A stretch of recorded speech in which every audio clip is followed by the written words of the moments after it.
wax man maa def sàngam yooyu nan lañ ko mën a waxee. ñu wax ci liste bi. man mii xam ne xale bu yaru laa. ñu may sosal nii. man de maa ngi xaar.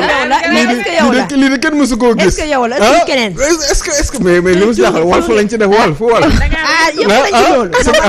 Walf te man rek maa fi sant Sow de. wax dëgg yàlla vraiment. liste bi ma gis gisuma Walf. gis man am na non original bi. kii non xale bu ci Walf. génn leen ci li ngeen ne. te dee ko sóoraale. bul faale bul toppatoo. te dee ko sóoraale. man nag xam ngeen damaa pare te bi ma ko sóoraalee. balaa maa teg sama tànk fii la dafa am lu ma tax a jóg. waaye mënagul feeñ léegi. nañ dem ba ca kanam lépp dana leer. ok yàlla baax na alors. te lu dul dëgg du yàgg ah. c'est clair mi ngi noonu. dégg naa aussi jànguma dara ci école xaw ma dara. ah oui. mention à bien laa am man. mention à bien mais sama doom sax très bien la am moo ma gën a aay. macha allah. sama doom ku ne loolu ngay ñaan. man mention à bien laa am. ku weet xam sa bopp. nañ dem léegi lépp leer. Aujourd'hui de parler justement de l'actualité. Mais dafa am yu bari yoo xam ne daf ma xaw a raw ci ñetti fan yi depuis jeudi pratiquement le milieu de la semaine jusqu'en fin de semaine dafa am yu bari yu fi xew des propos de Barthélémy Dias par rapport à Ami Djimbi Ami nga xam ne génn na ci hôpital bi mais dañ ko def ñu repos forcé pour mu dem noppalu. C'est une femme, moi j'adore les femmes surtout dama leen di gën di bëgg di gën bàyyi xel si ñoom quand elles sont maltraitées parce que pour man dëkk bu war a dox dëkk bu war a développer ñaari mbir wala ñetti mbir dëkk boobu il faut que ñu am ko ci ay lëgët xawma ci ay jikko mooy il faut ñu bëgg jigéen dans le sens je m'entends bien quand je dis ça et il faut que ñu bëgg ay xale ay ndaw ay tout tànk moo tax sëñ Saliou yàlla yokk sa leer yow sëñ Saliou Mbacké ñoom dañu am ay réflexe waaw il faut ñu bëgg xale et je pense à sëñ Saliou Mbacké dëkk yooyu il faut que ñu bëgg ay mala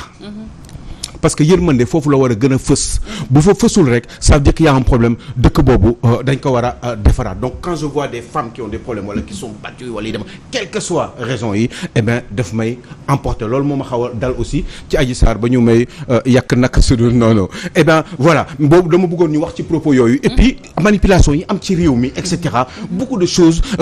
ci parlement bi xeex bi kiraillement bi bëggoon naa ñu wax ci assez rapidement bu ñu jógee ci loolu on va parler aussi donc du nouveau patronat sénégalais Sénégal dafa am ñoo xam ne ay patrons d'industrie ñu ne ñoom dañu bëgg organiser wu pour léegi lépp loo xam ne jóg na ci wàllum ay marché au moins genn wàllu marché yi état bi di joxe ñu jox ko patron sénégalais yi encore si tant est qu'il le mérite. Donc bëggoon naa ñu wax ci avec Abdoulaye kii là seen nu mu tudd waa jooju Ecotra je sais plus comment il s'appelle Abdoulaye quelque chose Ecotra vous allez me le rappeler tout à l'heure donc et puis je voulais aussi on en parle beaucoup en ce moment am na droit amul droit dina dem ay comité di dajaloo neen waa ji moo ko war a nekk dañ leen yónni wala yónni wuñ leen forcément buñ ko ñemee di ko wax léegi alors que dañ leen ko daan tere il y a quelques années ba dàq ci ay nit tel que Moustapha Diakhaté tel que Maître Moussa Diop entre autres ñu dàq leen ak ki nekkoon waa Fatick boobu nekkoon ancien proche de Djiboka te mu nekkoon directeur des Sénégalais de l'extérieur Souri Kaba ñoom ñu dàq leen pour loolu tey léegi ñëpp a ngi koy commencé di wax qu'est-ce qui se susurre en ce moment est-ce que il va y aller j'aurais comme l'impression que Macky Sall serait candidat aux élections présidentielles de 2024 est-ce que mbir la yoon la war na coow war na jib kii jàmm moo gën jàmm moo gën troisième mandat bëgg naa ñu waxtaan ci expression boobu terme boobu jàmm gën troisième mandat bëgg naa ñu wax ci mais ñu commencer d'abord par les propos de Amy Ndiaye Gniby les propos de Barthélémy Diaz si Amy Ndiaye Gniby donc Aliou Sow mu mel ni nag gis nañ mu yëkkati ay kàddu jëmale ko ci moom mi nga xamante ni moo di Amy Ndiaye Gniby di député à l'Assemblée nationale xëy na ñu bàyyi la rek nga xuus ci. Pour commencer dama ne doon laaj ak sénégalais yi. est-ce que man Aliou Sow ma nekk sa mag yow Salma Ibrahima Fall ñu bokk ndey ak baay. wala Fatima Kidé Mélanie entre autres Mamou Diaby Gassama ma nekk seen mag ñu nekk dans la même fratrie. ñu bokk ndey ak baay man ma dem taxaw assemblée nationale wax boobu yéen ban comportement ngeen di am. ban comportement. maanaam ma ne ma dellu si. Amy Ndiaye Gniby de moom. chauffeur ma ko ëmbal. ñaaw na. man ma wax loolu man Alioune Sow. ci télé ma nekk seen mag bokk ak yéen ndey ak baay yéen ñi toog fii. ma wax loolu ci assemblée nationale man en tant que homme politique maire de Dakar peut-être un jour futur président de la République. man bu ma waxee loolu yéen lan mooy doon seen attitude tout de suite immédiatement ngeen dégg wax boobu ci sama gémmiñ. seen mag wala seen rakk. oui. quelle serait votre ou vos attitudes respectivement. ba lu ñaaw la. lu ñaaw lu ñu jël teg ko ci deru jigéen di jigéen non seulement waaye di yaay di soxna. amul kàddu gu gën a rëy yaakaar naa bu ñu mën a jël gu gën a ñaaw kàddu yii di teg ko ci ndoddu jigéen boo xam ne da nga nekk sa néegu sëy parce que loolu c'est pour dire que da nga njaaloo en fait koo njaaloo sa chauffeur moo la ëmbal xëy na ñu ngi jéggalu ci kàddu gi mais mu di ay kàddu yu ñaaw yoo xam ne que tu sois de l'opposition wala du pouvoir jamono ji da nga ko war a ñaawlu parce que lu ñaawlu la ni ñu ñaawloo kàddu Amy Ndiaye ñii bi lu ko gën a garaaw la ñu war a ñaawloo li nga xamante ne tey ji dañ ko jël teg ko ci ndoddu jigéen te fañ ko waxee it du place am parce que assemblée nationale je pense pas que di waroon na ci am et puis moom Barthélémy Diaz il avait dit que dem na seeti ji Amy Ndiaye ñii bi après xëy suba waxaat lii c'est contradictoire c'est deux propos yoo xam ne bu ñu xoolee àndul ban moo ciy dëgg demoon na seeti ko parce que dafa doon gistal wala qu'est-ce qui s'est passé wala tey ji lii mu yëkkati di kàddu gu mu jugu lii mooy doon li nga xam ne moo nekkoon ci xolam mën nañ ko ci jàng. je vous parle beaucoup d'hypocrisie. demoon na ko seeti. après wax na wax bële. et quand je vous parle d'hypocrisie vous êtes étonné que je vous le dise. que on est dans un pays avec une majorité d'hypocrites dans ce pays-là. am na ñu baax ñu fi nekk. dëgg la. actes yu mel nii man j'en vois tous les jours ci béréb bu nekk nag fépp façon béréb bu nekk. wax bi ça m'a heurté. oui. ça m'a fait beaucoup de peine surtout que. pour ñi ko xamul Amy Ndiaye ñii bi kooku doon chauffeur am Bart wax nga dëgg chauffeur am moo ko ëmbal waaye chauffeur am mooy jëkkëram c'est moche oui je vous le dis. si c'est vrai. ok. je vous le dis mooy jëkkëram waaw man nag dama dund ci ay dëkk yoo xam ne mécanicien mën nga sëy ak médecin. ministre de la République mën nga sëy ak plombier chauffeur mën nga sëy ak premier ministre gis naa sax plombier bu nekk ministre des finances bokkul mbir yi gis-gis yi bokkul am na ñoo xam dañu avancer ci àdduna man gis naa ministre boo xam ne plombier ajusteur la woon nekk ministre nekk plombier nekk syndicaliste di gëstu di liggéey di jàng xam-xam di wut expérience ba un jour ñu ne il a été l'un des meilleurs ministres des finances de François Mitterrand. Il s'appelait jàppale na parce que c'est pour l'histoire yi nañu war a xam. Il s'appelait Pierre Bérégovoy kooku la ñu waxoon ne mu pare nekkatul premier ministre parce que dem na ba nekk premier ministre. kooku la ñu waxoon ne yow sa xarit moo la lebal 1 million d'euros pour que yow nga dem jënd appartement parce que yow même li nga nekkoon ministre nekk premier ministre yow amoo appartement boobu moom bu dul sa résidence familiale boo xam ne da ngeen ko doon. ci seen dëkk comme nga doon dara ci ca Tivaouane. mu retraité nekkatul ministre un ami son ami banquier lebal ko xaalis sans intérêt journal génnee ko. critiqué ko parce que xaritam la moo tax fayul intérêt pour mu jënd kër appartement à Paris parce que amu ko ndax ci logement de fonction rek laa nekk. mu mettitlu ko mu xaar ba 1er mai le 1er mai mu ànd ak chauffeur am ne chauffeur am bàyyi ma doxantu may ma demal doxantu nga bàyyi ma ci oto bi dama bëgg a nekk man kenn mu ubbi boîte à gants am mettit bi di ko ronger mu jël fetalam tirer boppam kooku mooy Pierre Bérégovoy xaru daganul waaye pour wax le rek ni nit fan la mën a toll ci ni degré de dignité kooku noonu c'était un plombier ajusteur il a été l'un des meilleurs ministres des finances de la France mais surtout ci période du règne François Mitterrand après il est devenu un premier ministre de la France kon chauffeur le fait que xam nga lu ma tax may wax lii parce que chauffeur la Amy Ndiaye ñi bi di sëyal non Aliou Sow man ce qui m'a tiqué ba ngeen ne chauffeur am mooy borom këram mooy xëy na Barthélémy Diaz toog na assemblée di wax te xamul woon sax ni xëy na chauffeur am mooy borom këram. mais loolu garaawul li gën a garaaw mooy le fait que mu génnee moo bi ne chauffeur ak ëmbal waaye chauffeur waru ko waaw. léegi nag chauffeur waru koo ëmbal. chauffeur waru koo takk ba ëmbal ko donte député la. Amy Ndiaye une femme dama wut gëstu ci moom parce que man loolu rek laay def une femme formidable ay tool la yor ñu bari yaakaar ci moom muy def beaucoup de social dans son environnement nekkoon en tiraillement ak Macky Sall parce que d'accord woon ak moom parce que Macky Sall dafa bëggoon jël keneen teg ko ci mairie bi mu rayante ba nangu mairie bi moom ndaw soosu jigéen de Macky Sall teg keneen mu def liste parallèle gagné mairie d'accord kooku mooy Amy Ndiaye ñii bi kooku moom ay tool ak ay bagages di liggéey comme dof ci gerte bi partout di jàppale ay nit social di def beaucoup de social di dajale ay jigéen ak ay coopérative kooku mooy Amy Ndiaye ji bi elle est née après 80 la judd 45 ans sax matul d'accord waaw kon kooku waruñu woon wax boobu donte même bu doon beneen jigéen sax kenn warul wax bu ñaaw boobu ci moom ndax chauffeur nee naa leen war nañu toll ci réew boo xam ne léegi un ouvrier peut se marier avec un médecin pourquoi loolu warul mën a nekk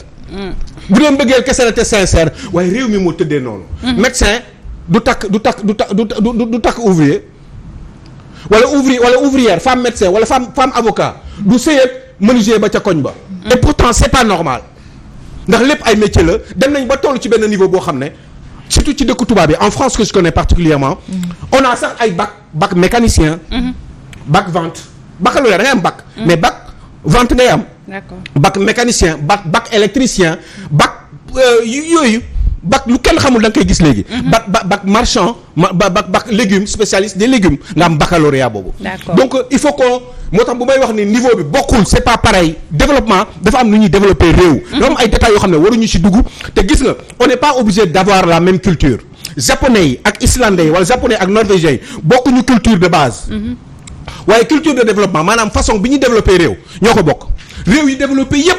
ils ont la même façon te bu ñu bëggee développer on doit adopter la même attitude même attitude du ñu tere ñu garder suñu culture de base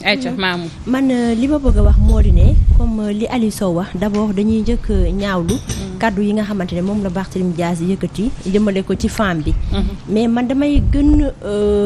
laal fa nga xamante ne moo gën a métti maanaam ñu bañ a ne seulement jigéen la képp ka nga xamante ne ab doomu aadama nga muy góor wala muy jigéen am na yenn kaddu ya nga xamante ne kenn waxu ko yëkkati teg ko ci ndoddam rabatina la nga xamante ne leeru la waaye tamit bu ñu fàtte ni jamono ji réew mi dafa yàqu valeurs yi ñoo yàqu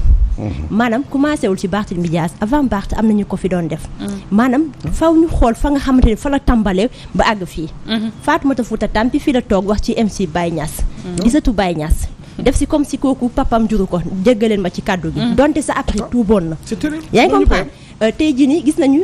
vie privée gi Marie Sagna génne nañ ko Astou Dione journaliste bi nekk 2STV am nañu ci waxoon maanaam pour dire que république bi actuellement dafa wàcc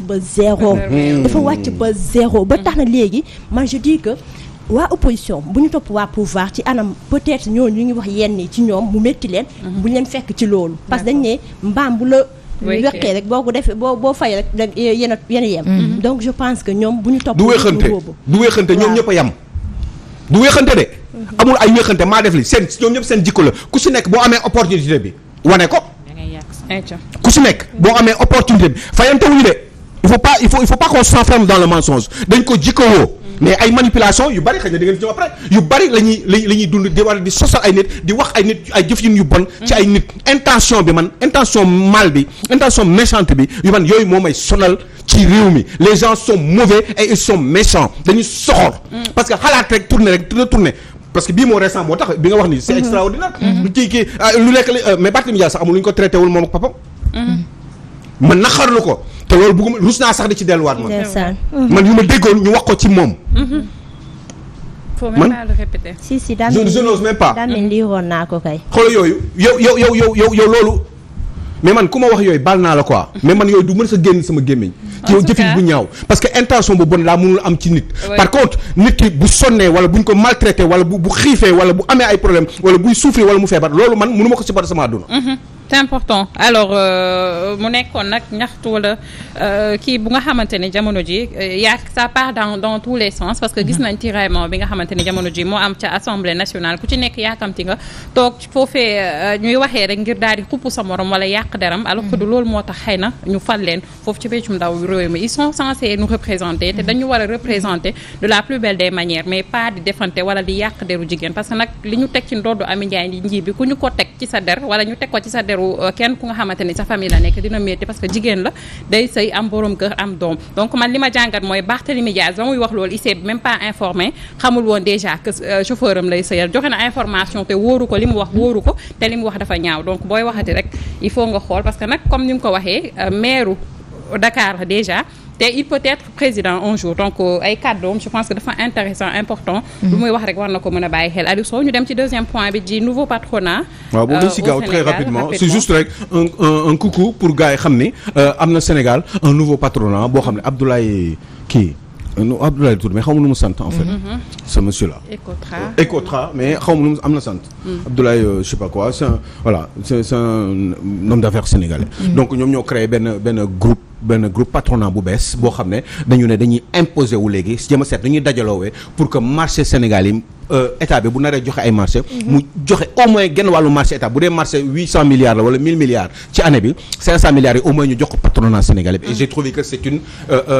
idée extraordinaire et que le président Macky Sall war na bàyyi xel ci loolu waaye ñoom tamit nañ ko mëtle te lu ñu leen jox nañ ko liggéey bu normal te nañu jaarale mbiri yoon comme si c'était d'autres personnes voilà ñi nga xam ne ñoom la ñuy ŋàññi ne leen war ñu leen ko jox parce que aussi loolu mënul continuer à chaque fois ñu naan woy jox leen ñu marché yi waaye après bu liggéey bi jotee doo leen ko liggéey bu baax donc il faut à un moment donné yéen aussi ngeen gën a góorgóorlu gën a am jom que vous vous organisiez bu fekkee ne kenn kese doyul ngeen organiser wul ñaar ñetti nit homme d'affaires def benn affaire benn pôle pour récupérer benn marché liggéey ci boole sénégalais ñu liggéey wute seen employé job ci ba nga xam ne eh ben xaalis boobu dina des ci réew mi moo gën à chaque fois ngeen di wax bitim réew homme d'affaires étranger la ñuy jox yenn marché yi et cetera non ba pare ñu leen di contrôler te yéen aussi ngeen di fay ay impôts di déclarer di def les bonnes déclarations fiscales yooyu moom ce serait une bonne idée je suis d'accord mais nañ leen contrôler surtout que vous soyez bien organisé et que vous soyez vous puissiez travailler dans les règles de l'art quand je dis règles de l'art nag moom mooy que lépp loo leen def ngeen jaarale ko yoon parce que man ay ñoom UNACOIS yi nii may dégg noonu machin ça fait des années que vous êtes là yéen ñii ñëpp ñu si bari ay borom xaalis lañu amu leen am na suñoo xam ne sax ay milliardaires lañu wala ay multimillionnaires mais amu leen sax 10 employés et ça ce n'est pas normal te vous ne faites pas des déclarations donc dañ leen war a surveiller dañ leen war a toppatoo mais dañ leen war a surveiller pour xool ndax yéen yaa ngeen di ajusté wu par rapport à vos déclarations fiscales xool aussi ndax liggéey ñu leen jox baax na mais ay UNACOIS ban njëriñ la ñu am ci réew yeesal inaka wër nga fi dégg xam nga ces machins là non à un moment donné ça suffit inaka sax ci boppam moom moo amul sens parce que boo leen amoo sens yéen di ngeen organiser d'une certaine manière comme ci ngeen kii ba di ngeen récupérer les gros marchés yi nga xam ne moom moo nekk ci réew mi sans doute parce que vous n'êtes pas capable de le faire surtout que li ma gën a metti mooy ce sont des gens qui sont des milliardaires ñii dañu bari xaalis am ay bagages yu dul jeex mais c'est juste rek pour récupérer ay jaay ak jënd rek la ñuy def jëluñu kenn pour mu liggéey à part seen famille yi ak quelques 2-3 personnes mais en général man mënuma imaginer quand on est milliardaire un homme d'affaires milliardaire waroo mën a toog ci réew te amuloo 1000 employés c'est impossible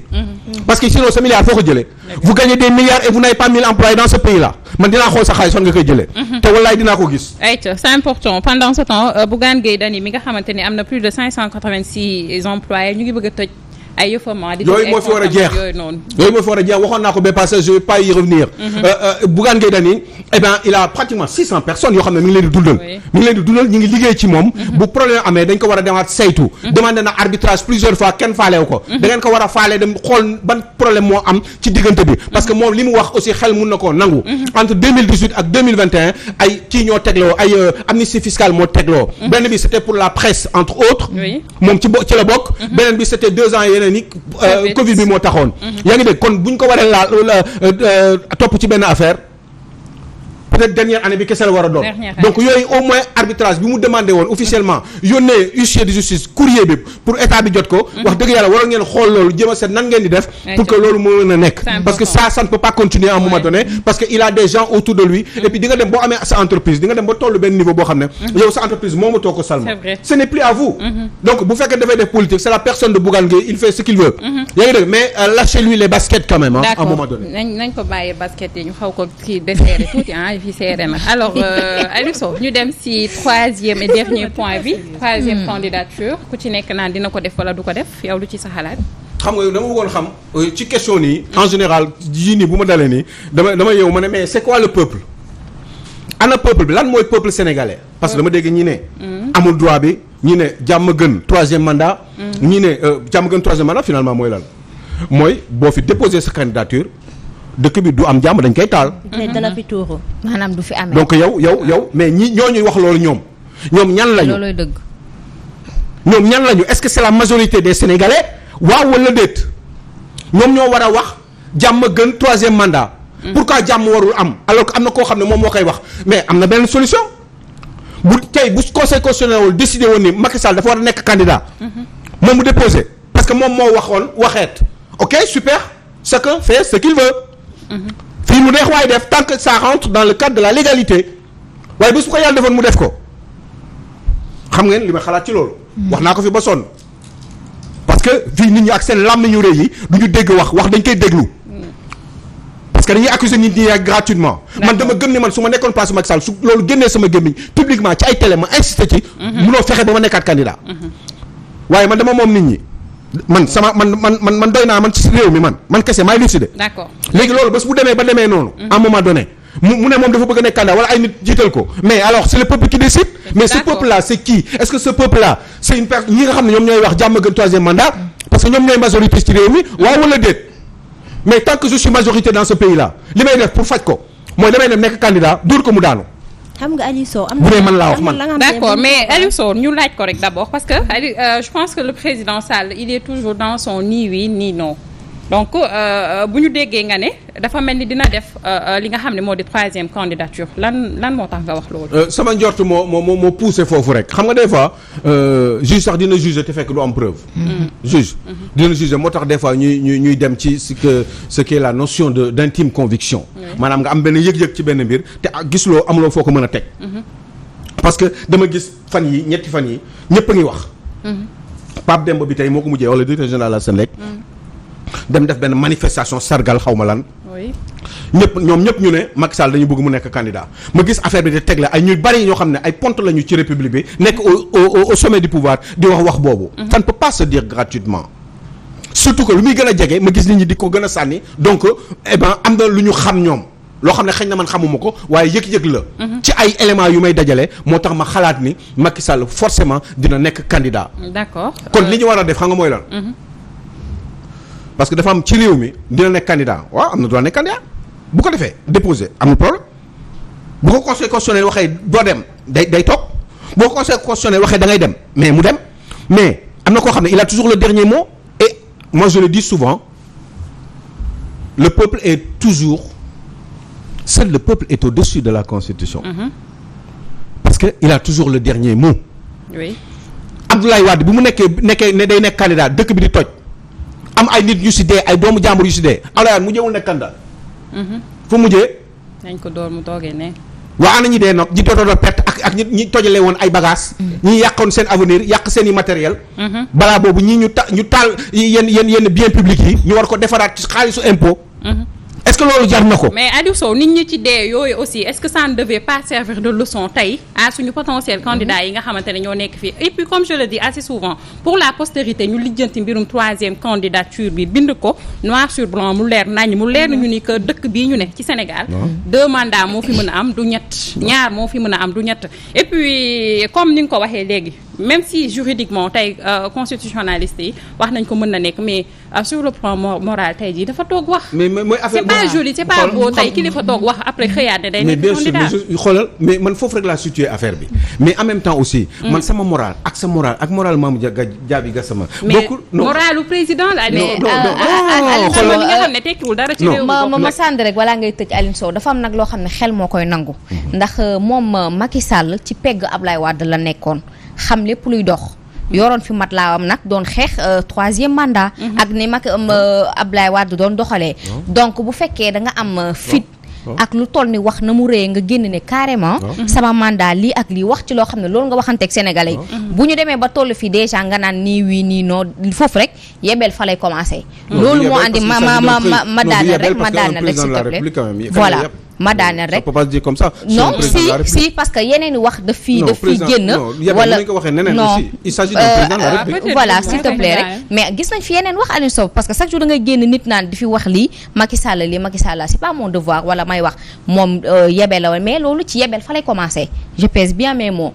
mën nga wax dara wëlbatiku waat di mel ni kuy réeranteeg sénégalais loolu jëwam la. moom ak ñamu àndal mais quant à nit ak na mu mel boo génnee wax li ngay wax war nga mën a am ngor ak courage bu toll ne jàkkaarloo waat ak ña nga nekkaloon wax ak ñoom lii nag mooy indi génn bu ñaaw parce que bu fekkee am na ci loo xam ne ñu ngi la ciy xeex ma daana rek s'il te plaît ma ñëw rek ma ñëw bu fekkee loolu am na da ngay jéem a xool la nga xam ne mooy yoon am nga yeneen poste yeneen projet mu ngi lay xaar te soxla nañu la fi ci loolu donc continue nga wéyal li ngay wéyal yoonu jàmm pour la paix sociale man nekk pour di joxe conseil Macky Sall man du ma ko jox conseil ci li mu war a def ni mu war a génne ak ni mu war a duggee man je suis là pour lire ce qui se passe pour commenter réfléchir et analyser ak yéen li fi xew mais nekkuma di wax Macky Sall ndax dafa war a dem wala warul dem wala dafa war a toog wala warul toog xam nga lan laay wax man dama expliquer ay sénégalais yi ne leen yéen comme waa ji dégg ngeen ko ci gémmiñam ak ci image bi neewaleen na sax moo ko wax wala wax baatam wala du baatam ci rajo xëy na sax du baatam mais bii di ngeen gis image gis vidéo gis son baatam mu wax li muy wax bés bu delluwaatee ginnaaw vous les Sénégalais vous avez le choix mais vous les Sénégalais ce n'est pas toi ou ce n'est pas que toi ce n'est pas que moi non plus yow ni ngay xalaate nii keneen mën na ko xalaat ñi naan Macky Sall dafa war a dellu soit nag dafa war a amaat beneen mandat nag ñooñu ban xalaat la ñuy xalaat yow est-ce que yow quand vous parlez l'autre Sénégalais qui est en face qui pense autrement et l'autre encore qui pense encore autrement est-ce que kooku ñooñu fan nga leen war a teg parce que chacun est libre waaw non moo tax ma comme liberté la bu ñu jugé nañu wax li xew ba pare ubbi bëtu sénégalais ak seen xel pour ñu xam ne waa ji am na lu mu waxoon te bés bu jotee ñu wax li ñu war a def mais on n'est pas là pour dire ndax diw def na lii wala diw dafa yabaate non xam nga loolu kan moo koy wax Abdoulaye Wade sénégalais wan nañ ko mbir mi sénégalais ñoo ko wan kan moo ko wan keneen yàlla baax na ayca ñu lay jaajëfal bu baax a baax ne tuuti liggéey bi am na solo après nga jox ma say diplôme dégg